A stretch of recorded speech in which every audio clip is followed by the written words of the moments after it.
Okay, let's talk a little about obfuscation. Obfuscation is a little known and highly successful tactic being employed by Satanists in positions of power around the world. Now, you won't find any videos about this, nor will you find any internet articles. Likely this is due to the fact that the only people who are aware of it are those involved in its covert application. It doesn't matter how I know about it, but at least I can show you that I do. So what is obfuscation? Obfuscation is the deployment of multiple communication points around a target individual for the purpose of derailment. What do I mean? I mean the establishment of information sources around a person which will provide varying perspectives about a particular point or points of discussion. The information will often conflict with itself and or circle around a core truth which is being deliberately obscured. Here's an example.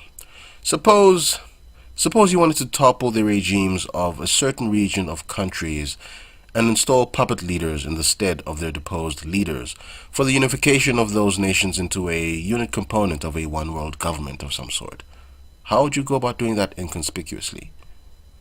Well, you could destroy two of your most prominent buildings and then blame the desecration on one of the countries you wish to subvert.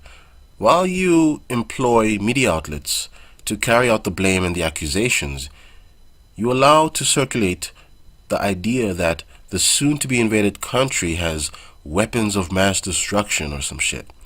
Simultaneously, you could produce via lesser-known media outlets the news that said country has oil, and that it's for said oil that you really want to invade the country.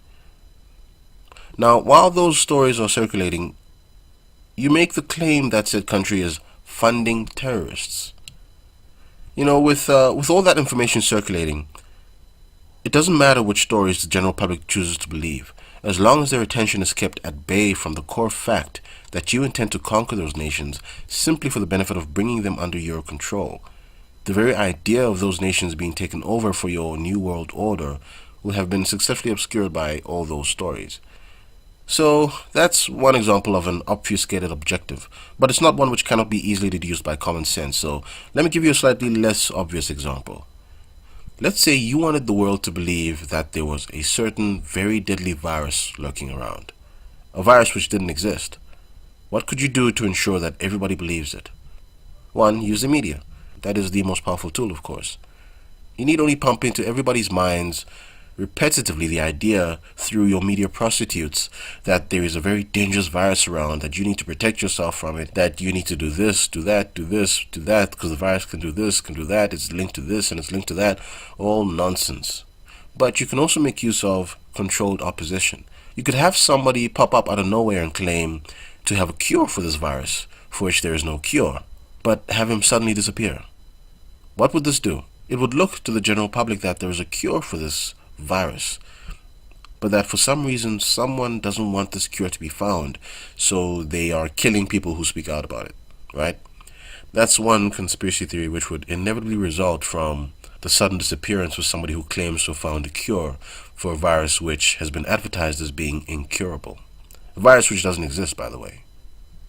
So it doesn't matter whether or not people choose to believe that this virus has a cure, as long as the idea of this non-existent virus remains in their mind. But here's a telltale sign that certain things are being obfuscated for the public. If people who oppose certain views are being promoted on television, then you know that someone wants them to be saying what they're saying. Having said this, I'll show you how this relates to a certain Charlie Sheen.